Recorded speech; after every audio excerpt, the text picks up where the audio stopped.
রমজান মাসের প্রথম জুমায় আমাদেরকে একত্রিত হয়ে কিছু কথা বলার মতো, শোনার মতো তৌফিক ইনায়েত করলেন।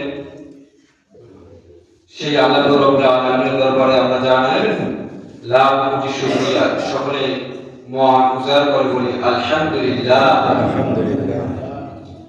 আপনারা সবাই কেমন আছেন? আলহামদুলিল্লাহ। এজন্য আমরা আরেকবার শুকরিয়া আদায় করে বলি আলহামদুলিল্লাহ। আলহামদুলিল্লাহ।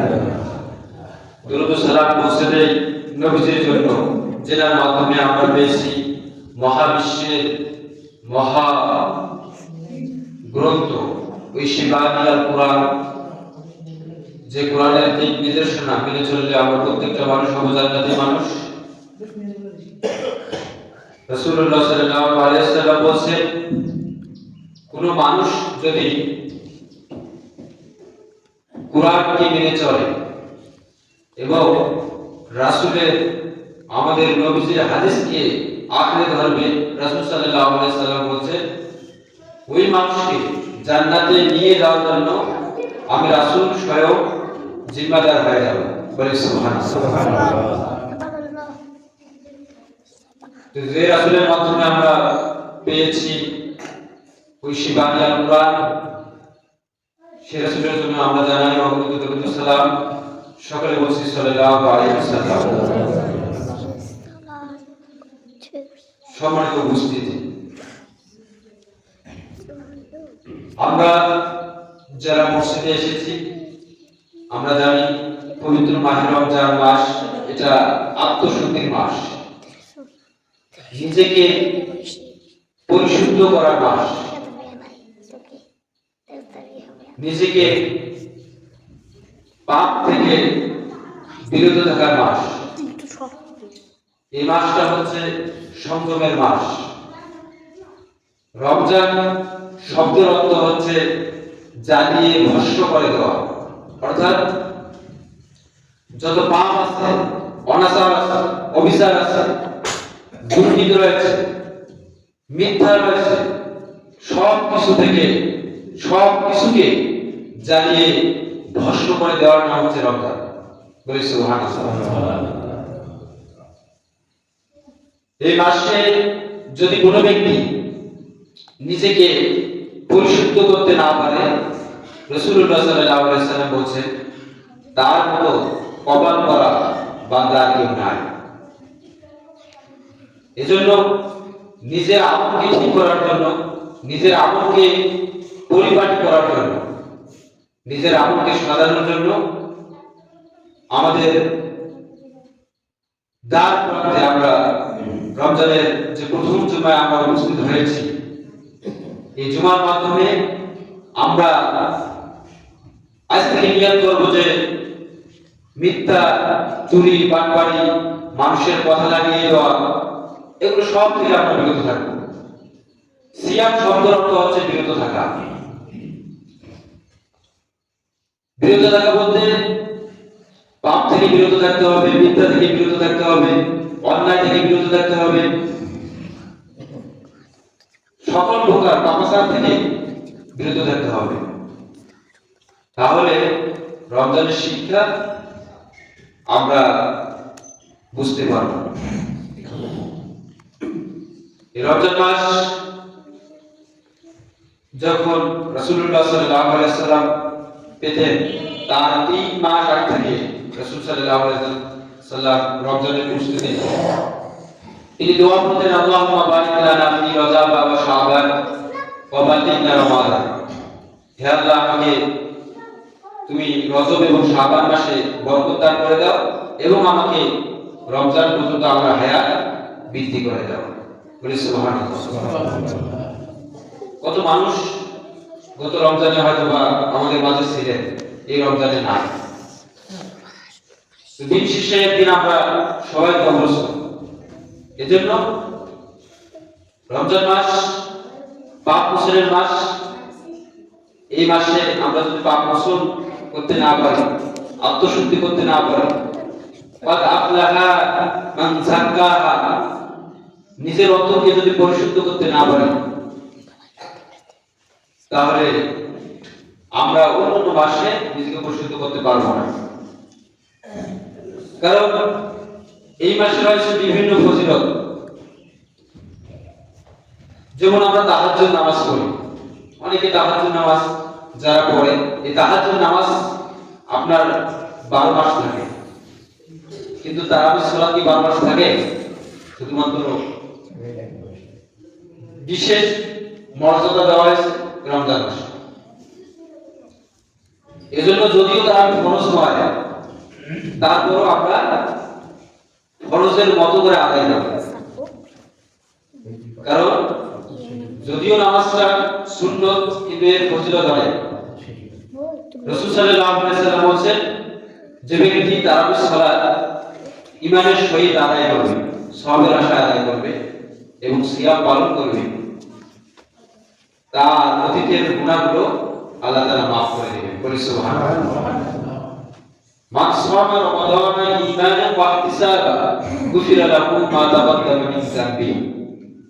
ঈমানের সহিত এবং সওয়াবের আশায় রমজানের তারাবি এবং সিয়াম পালন করলে আল্লাহ তাআলা পূর্বের গুনাহগুলো বান্দার maaf করে দেন। বলি সুবহানাল্লাহ। মানুষ পাপ করবে, কিন্তু পাপ থেকে ফিরে আসার অপশন রয়েছে। পাপ করবে না কে? ফেরেশতা একমাত্র পাপ করে না। আর ফেরেশতাদেরকে হুকুম করা লাগে না যে তোমরা আমার ইবাদত করো, তারা সর্বদা প্রস্তুত রয়েছে। হাজার হাজার ফেরেশতা রয়েছে যাদেরকে হুকুম করা লাগে না, কিন্তু একমাত্র মানুষকে আল্লাহ রাব্বুল আলামিন তার ইবাদত করার জন্য হুকুম করছেন, আদেশ করছেন। এজন্য আল্লাহর আদেশ যদি আমরা পালন না করি, তাহলে আল্লাহ তাআলা আমাদের উপর খুশি হবেন না। এজন্য আল্লাহকে খুশি করার মাধ্যম হচ্ছে আল্লাহ তাআলার আদেশ মানা। তো এই রমজান মাসে অনেক ফজিলত রয়েছে। যেমন এই মাসটা হচ্ছে কোরআন নাযিলের মাস। রাসূল সাল্লাল্লাহু আলাইহি ওয়াসাল্লাম বলেন যে পৃথিবীতে যত নফল নামাজ রয়েছে, নফল নামাজ সবথেকে বড় নফল হচ্ছে কোরআন তেলাওয়াত করা। বলি সুবহানাল্লাহ। এইজন্য দেখবেন যে যারা কোরআন পড়তে পারে, তারা এই মাসে অন্তত চেষ্টা করে যে কোরআনটা আমি প্রথম থেকে শেষ পর্যন্ত আমি পড়ব, এরকম নিয়ত করে। আপনি রাতে যদি ইবাদত করতে চান, রাতে ইবাদত করে যা সওয়াব পাবেন, কোরআন তেলাওয়াত করলে আপনি তার থেকে বেশি সওয়াব পাবেন। হাদিসে এমনটা আসছে যে যদি কোনো ব্যক্তি যখন কোরআন তেলাওয়াত করতে থাকে, তখন স্বয়ং সে আল্লাহর সাথে, আল্লাহর মুখের ভাষাগুলো সে বলতে থাকে এবং আল্লাহর সাথে কথা বলতে থাকে। বলি সুবহানাল্লাহ। এটা ব্যাখ্যা সূরাতুল ফাতিহায় এসেছে, তাফসীর ইবনে কাসিরের বর্ণনায় আসছে যে যখন মানুষ নামাজে বলে আলহামদুলিল্লাহি রাব্বিল আলামিন, আল্লাহ তাআলা জবাব দেন হামিদানি আবদি, আমার বান্দা আমার প্রশংসা করে। বলি সুবহানাল্লাহ। তার মানে বোঝা যাচ্ছে যে নামাজ এবং কোরআন তেলাওয়াতের মাধ্যমে আল্লাহ তাআলার সাথে কথা বলা যায়। এজন্য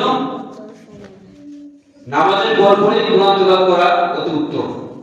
এজন্য আমরা যারা পারি তারা সবাই চেষ্টা করব রমজান মাসে অন্তত 1 পৃষ্ঠার হোক, 2 পৃষ্ঠার হোক, 7 পারা হোক, 1 পারা হোক, আমরা সবাই চেষ্টা করব কোরআন পড়ার জন্য। যাই হোক, আল্লাহ রাব্বুল আলামিন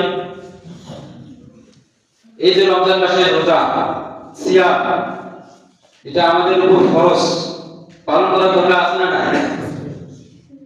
যদি বেশি পরিমাণ খিদা লাগে তাহলে ভাত, যদি পানি তৃষ্ণা লাগে তাহলে ভাত, এরকমটা কি? রমজান মাসের সিয়াম আল্লাহ রাব্বুল আলামিন ফরজ করে দিয়েছেন। নামাজ যেভাবে ফরজ, তেমনি ভাবে সিয়ামও ফরজ। সিয়াম পালন করার অর্থে কোনো অজুহাত আসে না যে আপনি গরিব মানুষ, আপনি সিয়াম পালন করতে পারবেন না, এমনটা কোনো হাদিসে নেই। আপনি খিদা সহ্য করতে পারেন না, আপনার জন্য সিয়াম মাফ, এমনটা না। সিয়াম ফরজ করেছেন, আপনাকে অভ্যাস করতে হবে। সিয়াম পালন করতে হবে, এটা আল্লাহর হুকুম, আল্লাহ ফরজ করে দিয়েছেন। আল্লাহ তাআলা বলেন ইয়া আইয়ুহাল্লাযীনা আমানু কুতিবা আলাইকুমুস সিয়াম কামা কুতিবা আলাল্লাযীনা মিন ক্বাবলিকুম লাআল্লাকুম তাত্তাকুন। আল্লাহ তাআলা বলেন ইয়া আইয়ুহাল্লাযীনা আমানু ওয়া যারা ঈমান এনেছো কুতিবা আলাইকুমুস সিয়াম তোমাদের উপর সিয়ামকে ফরজ করে দেওয়া হয়েছে কামা কুতিবা আলাল্লাযীনা মিন ক্বাবলিকুম তোমাদের পূর্ববর্তী যারা ছিল তাদের উপর এই সিয়াম ফরজ ছিল। এটার মাধ্যমে তোমরা কি করতে পারবে? লাআল্লাকুম তাত্তাকুন আল্লাহর ভয় ভীতি অর্জন করতে পারবে। এজন্য আল্লাহ রাব্বুল আলামিন আমাদের জন্য সিয়ামকে ফরজ করে দিয়েছেন। জোরে সুবহানাল্লাহ। এই সিয়ামের মাধ্যমে আমরা নিজেকে পরিশুদ্ধ করতে পারবো, নিজেকে মিথ্যা থেকে দূরীভূত করতে পারবো, নিজেকে কোনটা হালাল কোনটা হারাম এটা থেকে বেঁচে থাকতে পারবো, যার মাধ্যমে সিয়াম এসেছে। সিয়াম রাখার মাধ্যমে আমরা নিজেকে পরিশুদ্ধ করা থেকে বিরত থাকতে পারবো।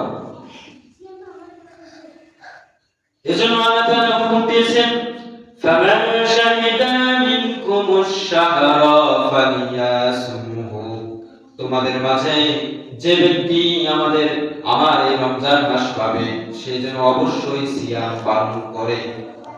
আল্লাহ হুকুম করেছেন যে ব্যক্তি এই মাস পাবে সে যেন অবশ্যই সিয়াম পালন করে।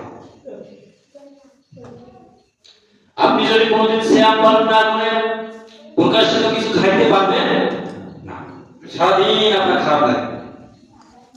আবার সিয়াম রাখার মাধ্যমেও আপনি নিজেকে আনন্দবোধ মনে করতে পারবেন।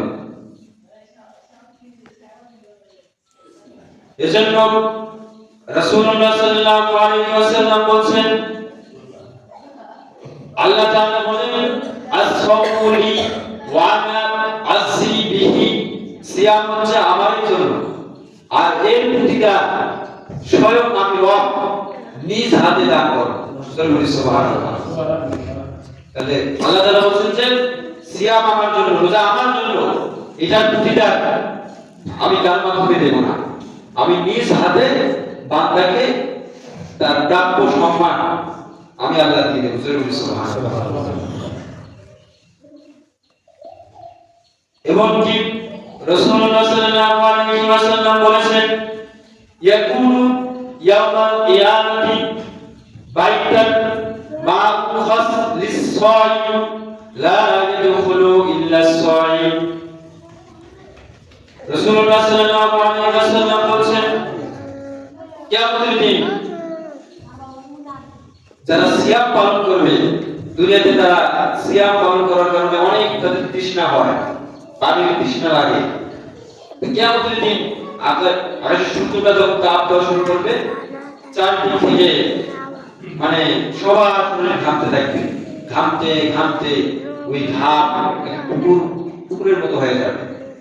এরকম অবস্থায় যারা সিয়াম পালন করবে আল্লাহ রাব্বুল আলামিন বলবেন যে যারা সিয়াম পালনকারী তোমাদের জন্য বিশেষ একটা পানির ব্যবস্থা করা হয়েছে, আর এই পানির কাছে সিয়াম পালনকারী ব্যতীত কেউ সেখানে যেতে পারবে না। বলি সুবহানাল্লাহ। তাহলে কিছু কিছু প্রতিদান